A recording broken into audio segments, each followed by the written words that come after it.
জেলার ডিএম নেহা শর্মার গল্প।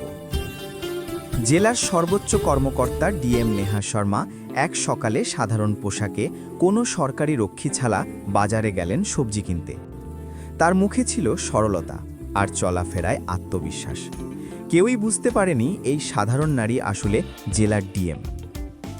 নেহা একটি সবজির দোকানের সামনে গিয়ে দাঁড়ালেন।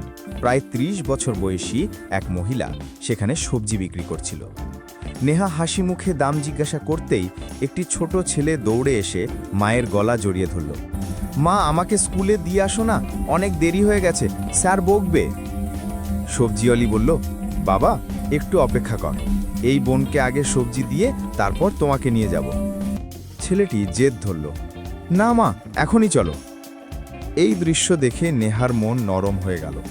তিনি মৃদু হেসে বললেন, আপনি ছেলেকে স্কুলে দিয়ে আসুন, আমি মিন টাইম দোকানটা দেখে নিচ্ছি। মহিলা একটু ইতস্তত করলেও নেহার আন্তরিক কথায় সাহস পেল। ঠিক আছে বোন, আমি তাড়াতাড়ি ফিরব বলে ছেলে নিয়ে রওনা হলেন। এদিকে নেহা শর্মা ঠেলাগাড়ির পাশে দাঁড়িয়ে চারপাশ দেখছিলেন। ঠিক তখনই এক মোটরসাইকেল এসে থামল। সেখান থেকে নামল থানা ইন্সপেক্টর আদিত্য বর্মা। ইন্সপেক্টর আদিত্য বর্মা তাচ্ছল্যের সুরে বলল, তুমি এখানে সবজি বিক্রি করছো? এখানে তো আর একটা মহিলা ছিল, সে কোথায়? নেহা কিছু বলার আগেই সেই সবজিওয়ালি ফিরে এলো। ইন্সপেক্টরকে দেখে সে ঘাবড়ে গেল। নিচু গলায় বলল, কি নেবেন সাহেব? ইন্সপেক্টর বলল, ৮ কেজি টমেটো, ১ কেজি ভিন্ডি আর ৮ কেজি পারওয়াল দাও। মহিলা চুপচাপ সবজি মেপে দিল। ইন্সপেক্টর আদিত্য বর্মা কোনো টাকা না দিয়েই মোটরসাইকেলে উঠে চলে গেল। সব কিছু দেখে নেহা অবাক হয়ে গেলেন। তিনি জিজ্ঞাসা করলেন, ও টাকা দিল না কেন? আপনি কিছু বললেন না? মহিলা কষ্ট ভরা গলায় বলল, কি বলবো বোন, এই ইন্সপেক্টর প্রতিদিন এমনই করে। যদি কিছু বলি বলে ঠেলাটা জব্দ করবে। আমি চুপ করে থাকি, না হলে আমার ঘর চলবে না। নেহার মুখ কঠিন হয়ে গেল। তিনি বললেন, আজ থেকে এটা হবে না, কাল আপনি বিশ্রাম নিন, আমি আপনার জায়গায় বসব। পরের দিন নেহা এক গ্রামের সাধারণ মহিলার বেশ নিলেন। মাথায় পাল্লু, সাধারণ শাড়ি, ঠেলায় সবজি সাজিয়ে দাঁড়িয়ে রইলেন। কিছুক্ষণ পরেই আদিত্য বর্মা আবার এলো। সে অবাক হয়ে বলল, আজও তুমি? ওই আগের মেয়ে কোথায়? নেহা বলল, আমি তার বোন, আজ আমি ঠেলা দেখছি। ইন্সপেক্টর হেসে বলল, তুমি তো ওর চেয়েও সুন্দর।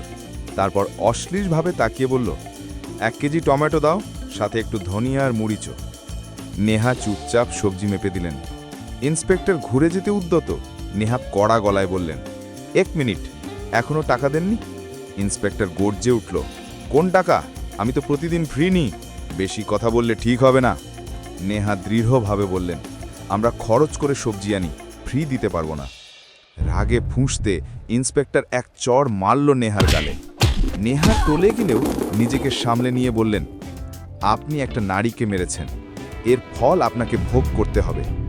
ইন্সপেক্টর চিৎকার করে বলল, তুই কে? তোকে এখানেই জেলে ঢুকিয়ে দেব। বলতে বলতে চলে গেল। নেহা শান্ত থাকলেন, কিন্তু ভেতরে আগুন জ্বলছিল। তিনি থানায় গিয়ে রিপোর্ট করতে চাইলেন, কিন্তু সেখানে এসএইচ ও রতিক রানা ঘুষ চাইল। রিপোর্ট করতে হলে ১০-২০ হাজার টাকা লাগে। নেহা বিস্মিত হয়ে বললেন, রিপোর্ট করার জন্য টাকা লাগে না? সে হাসতে হাসতে বলল, এখানে লাগে। নেহা ১০ টাকা বের করে বললেন, ঠিক আছে নাও। তারপর বললেন, রিপোর্ট ইন্সপেক্টর আদিত্য বর্মার বিরুদ্ধে। সে একটা নারীকে মেরেছে, ঘুষ খায়, ভয় দেখায়। এ কথা শুনে রতিক রানা ঘাবড়ে গেল। সে বলল, সে তো আমাদের থানার সিনিয়র, পুলিশ তো একটু এরকম করে, এতে দোষ কি? নেহা চুপ করে থানার বাইরে বেরিয়ে গেল। কিন্তু পরদিন সকালে সরকারি গাড়িতে ইউনিফর্ম পরে সরাসরি সেই থানায় হাজির হলেন।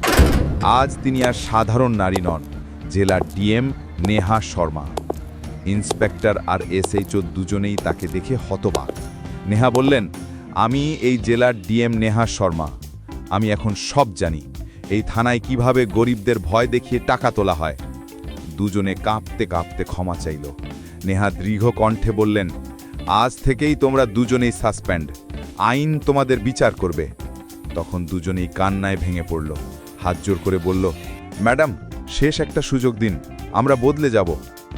নেহা কিছুক্ষণ চুপ থেকে বললেন, ঠিক আছে, এটাই শেষ সুযোগ। যদি আবার কোনো অভিযোগ পাই সরাসরি জেলে পাঠাবো। তারপর থানার সবার দিকে তাকিয়ে বললেন, পুলিশের পোশাক ভয় দেখানোর জন্যে নয়, মানুষের আস্থা জাগানোর জন্যে। এই ইউনিফর্মের সম্মান তখনই থাকবে যখন তোমরা মানুষকে সম্মান দিতে শিখবে। সেদিনের পর সেই থানাটা একেবারে বদলে গেল। আর কেউ ঘুষ নিত না, গরিবদের ভয় দেখাতো না। সবজি বিক্রেতা মহিলাও নিশ্চিন্তে বসত, মুখে হাসি নিয়ে। এই গল্প আমাদের শেখায় সাহস ও সততার চেয়ে বড় শক্তি কিছু নেই। পদমর্যাদা নয়, মানুষকে মহান করে তার কাজ। আর যদি একজন সৎ মানুষ অন্যায়ের বিরুদ্ধে দাঁড়ায়, পুরো সিস্টেম বদলে যেতে পারে।